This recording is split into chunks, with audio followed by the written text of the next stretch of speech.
Aretha Franklin sat down at the piano in Studio A. The session musicians, men who had recorded with everyone, went quiet. Jerry Wexler looked at his watch, then he put it away. He wasn't going to need it. What she played in the next 4 minutes is the reason everything that followed sounds the way it sounds. But that is not where the story begins. Ruth Galvin had been cleaning Fame Studios in Muscle Shoals, Alabama for 3 years. She was 44 years old in January of 1967, and she had learned, in 3 years of working in a recording studio, that what happened behind closed studio doors was not her business. She had cleaned rooms where famous people had sat. She had emptied ashtrays after sessions that produced songs she later heard on the radio. She had developed the specific discipline of a person who works in proximity to extraordinary things and understands that the correct posture is invisibility. On the morning of January 24th, 1967, she was pushing her cart down the hallway outside Studio A when she heard something through the door. She stopped.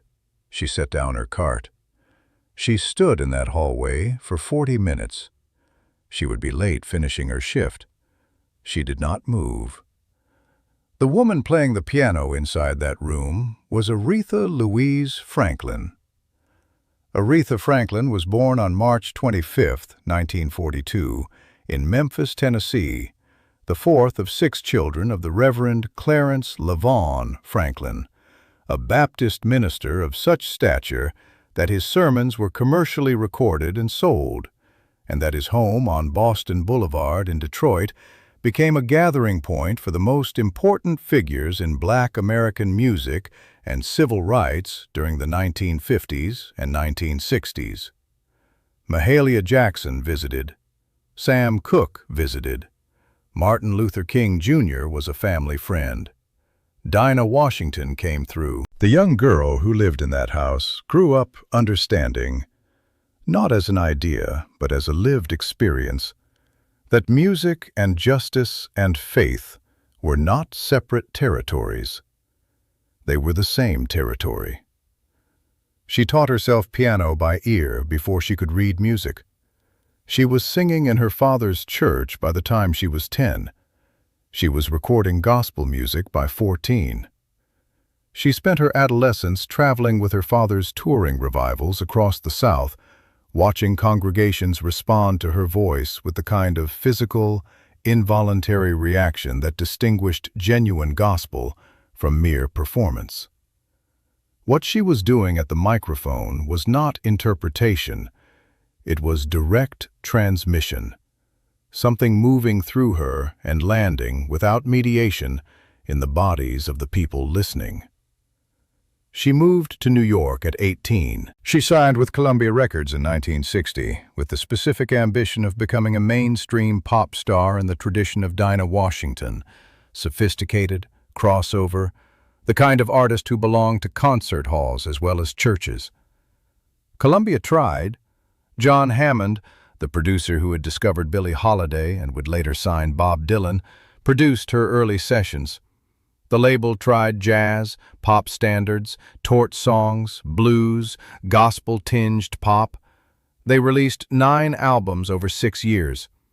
Clyde Otis produced some of them. Robert Mersey produced others. They worked with arrangers who were skilled and with songs that were well chosen, and with a woman whose voice was, by any technical measure, one of the most extraordinary instruments in American music. None of the 9 albums sounded like Aretha Franklin.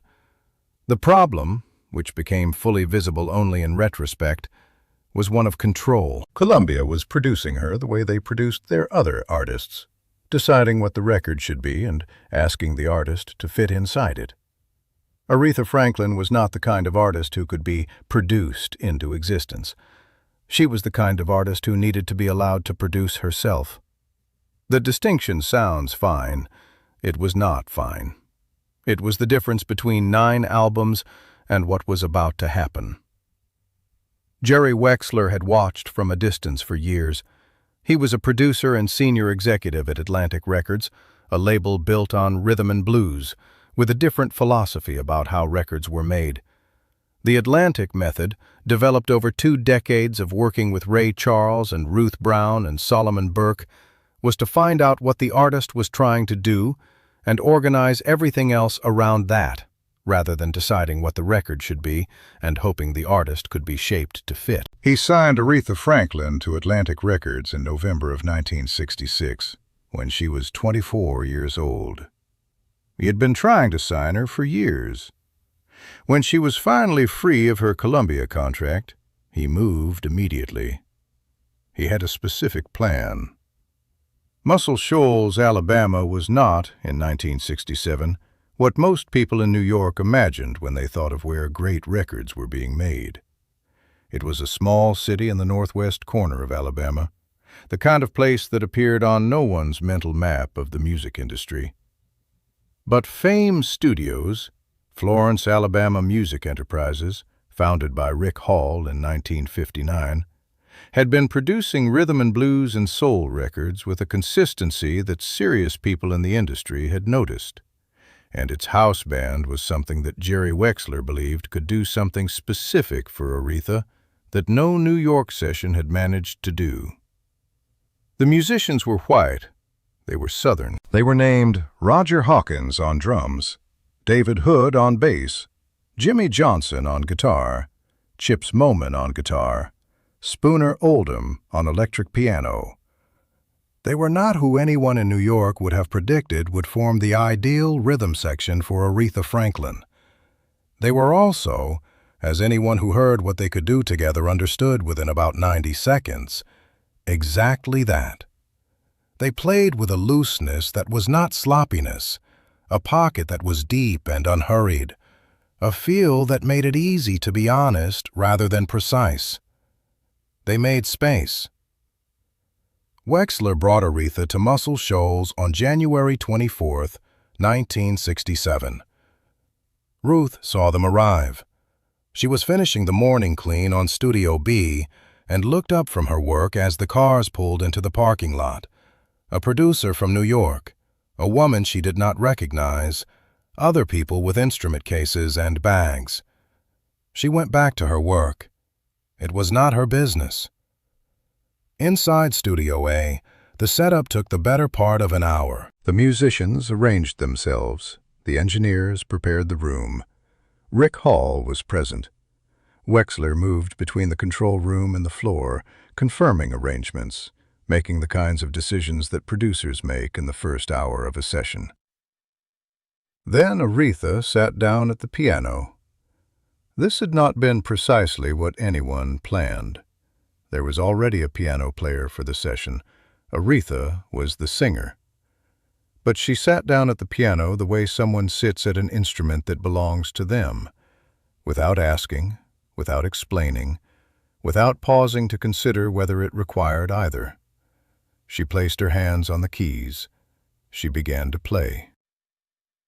The arrangement that emerged over the next several minutes was not the arrangement anyone had prepared. She restructured the chord progression from the inside, changing the harmonic weight of the verse, adjusting the entry point of the melody, finding a groove in the rhythm that was slower and deeper than what was written. She did not stop to explain any of this. She showed it, played it through in real time so that the musicians in the room could hear where she was going and begin to move in that direction. Roger Hawkins picked up his sticks and began to play along almost immediately. Spooner Oldham watched her left hand for a few bars, understood what she was doing, and joined. The others followed in the way musicians follow when someone in the room knows something they don't and is willing to show them rather than tell them. Within a few minutes the room was playing together, not the arrangement that had been prepared, but the arrangement that Aretha was hearing, which turned out to be better. Jerry Wexler stopped what he was doing. He stood at the window of the control room and watched. He said nothing. He was not a man who said nothing easily.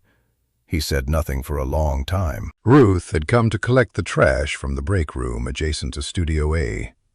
She stopped at the sound coming through the door. She set down her cart.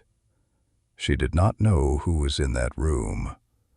What she knew was the sound, specifically the voice, when it came in over the piano.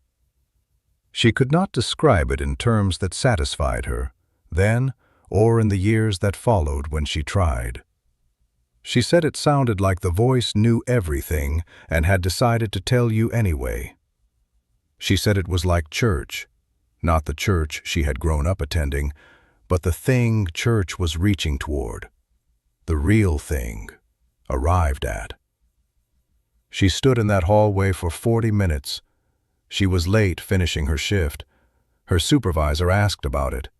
She said she had gotten behind. She did not say why.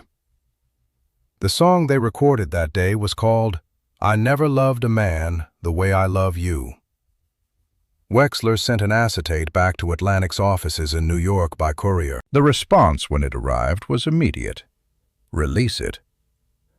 Atlantic released the single on February 10, 1967. It reached #1 on the R&B chart. It sold in numbers that made clear to everyone who needed convincing that what Columbia had been unable to find in 6 years and 9 albums had been found in 1 day in a studio in Alabama. The album that followed, released in March of 1967, carrying the title of the single, went on to sell over 1 million copies. It contained songs that would become permanent parts of American musical life. It was followed within 18 months by Respect, Chain of Fools, Natural Woman, Think, and recordings that constitute, by the judgment of most people who have studied this music seriously, one of the most concentrated periods of greatness in the history of American popular music. Rolling Stone would eventually call the album one of the greatest ever made. It has never gone out of print. Ruth bought the single when it was released. She recognized the piano opening immediately, the chord, the weight of it, the groove that started before the voice came in. She sat in her kitchen and listened to it twice without moving. She bought the album when that came out. She kept both for the rest of her life. She did not speak about that day in the hallway with many people. It was the kind of story that did not have an obvious place to go, too private to offer casually, too significant to summarize in a way that did justice to what it had been. She kept it the way people keep certain experiences, present, not displayed. She died in 1998, at the age of 75.